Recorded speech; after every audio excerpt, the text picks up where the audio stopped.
What's up, agents, and welcome back to another Division video. We're at Roosevelt Island. We're on Legendary, and if you've been checking out any of my shorts recently on TikTok or here on YouTube, I've been showing a bunch of skill builds and how to make Legendary easy. So I thought I'd better make the video with the build. And this is going to be my main skill build. I have two, actually. I have an explosive one that's really nice if you want some fun with explosions, and a skill damage based one for like turrets and drones. So we're going to start off with that one. Don't forget to like, share, comment and subscribe, and consider joining the channel. And yeah, let's get going. So put this kind of away from you so it can take all the heat. And what you're really looking for to start is droners, right? Droners are the bane of existence when it comes to Legendary. They will bomb you over and over and over again. So anything that got like... I didn't even see them coming. Now usually your skills, if you can target the bombs quick enough, they will put in the work, right? And they will they'll get rid of them before they even get anywhere near you. You've just got to make sure you can kind of see them coming, right? Anything that's rushing, get rid of him. There we go. Healers as well. Just all the enemies really is what I'm kind of trying to say. But they're the kind of the priorities, right? Bombers, healers, and anything that's rushing you, obviously.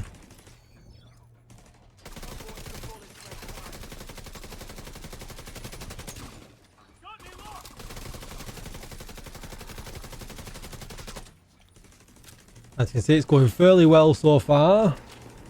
There is a healer at the back there. Can we get him? Oh, he's one tap. Yes, we got him. That's out of the way.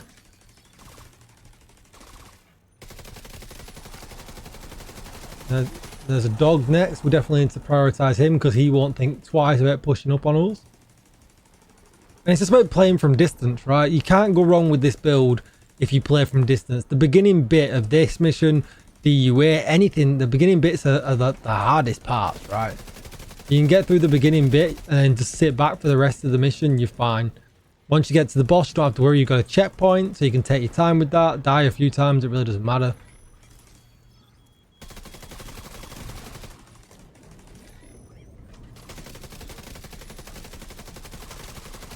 Cooldowns are really small, they're like 10 seconds. So if they do happen to kill one of the skills, and it frequently happens with the drone more than anything else, you can just, you know, get back out in 10 seconds, which is fairly quickly. The turret's about to flake out as well, as you can see. I didn't target him then.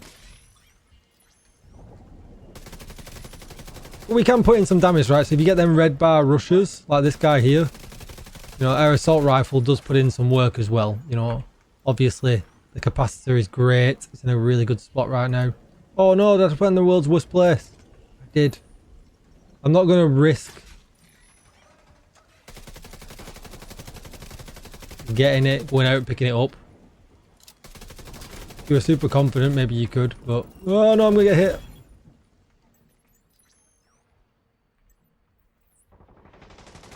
I'm just going to throw it out though now because we're under a bit of pressure because I messed up. Agent requesting backup.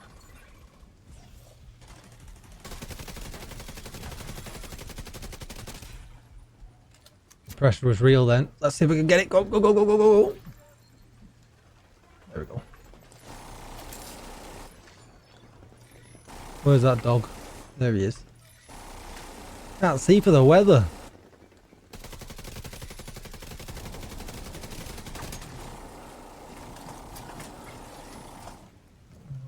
Is that a dog? Why it doesn't look like a dog when I hovered over it. Very weird.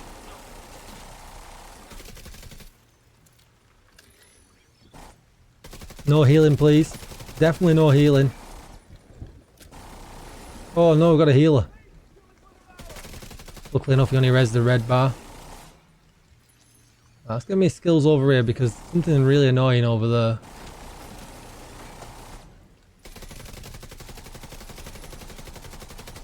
My skills are just not refusing to do as they're told. We're good though, we're good. Ah, oh, there he is, Mr. Healer Man. Get out of there!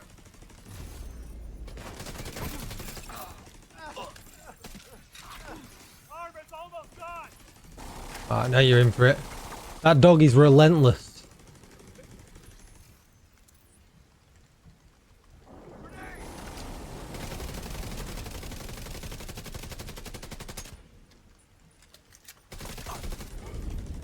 And is it just that doggo left?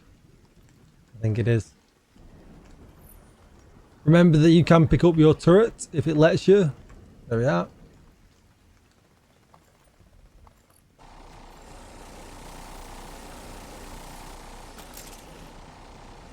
The dog doesn't want to push us for some reason, but we'll just sit and chill. Let the skills do the job. We can't hit him from it. Oh, there we go. We got him. And there we go. And yeah, it's basically a patience game. The skills will do all of the work for you, and they will let you just sit back and relax. And like I said, from now on, everything's way easier because you can just big chill now. You can sit, let the skills go forward. Your cooldowns are really shallow, really short, so you can just let them do all the work. And just make sure you manage them correctly, right? If you see that one's going to blow up, maybe get rid of it quicker so that your other one's got more time to come back. And, you know, and things like that. You just got to be, you know, get used to playing the build and be a little bit smart with the cooldowns so that you're not left, you know, unprotected. You've always got to have something protecting your skill at all times. The enemies will go for the skills generally over yourself. So let's take a look at the build itself, right? So you can see I've got the capacitor on, but first of all, let's have a look at specializations. Now, we're definitely going to go with Technician, right? Technician gives us a skill tier, but that enables us to have a different type of, you know, core tier somewhere else in the build. We also get 10% skill damage, and this build is all about skill damage. The more skill damage you've got, the better. So that's the first thing. Here's the actual build itself. So as you can see here, we're running a red core here because we're still 6 yellows because we've got this in here, which makes it 100% worth. Capacitor is definitely the go-to. This is the OG capacitor. You can see damage to armor and health damage, but I will be replacing it with this one here that I've been ramping up, ready for the patch that's going to come where I can optimize the damage to armor that's coming very, very soon. So that's definitely going to be in its place. Secondary gun, you can go with literally whatever you want. I just put the test subject on because it has perfectly in sync, which is actually really, really nice. It's just not as good as the capacitor. So either or, whichever you prefer using. And then pistol can literally be whatever you want. This is an old one that I used to use for some actual damage. I would most likely now switch this out for my card with sledgehammer. Just then I can give, you know, more damage. I can throw them EMP grenades and things like that. And, you know, but sledgehammer won't proc off any EMP grenades. You'd have to switch grenades. So either or there, actually, you can kind of choose. If you feel like you want some extra damage on chungas by shooting, by all means, switch to a sledgehammer. If not, just switch to something else that's going to do as much damage as actual possible.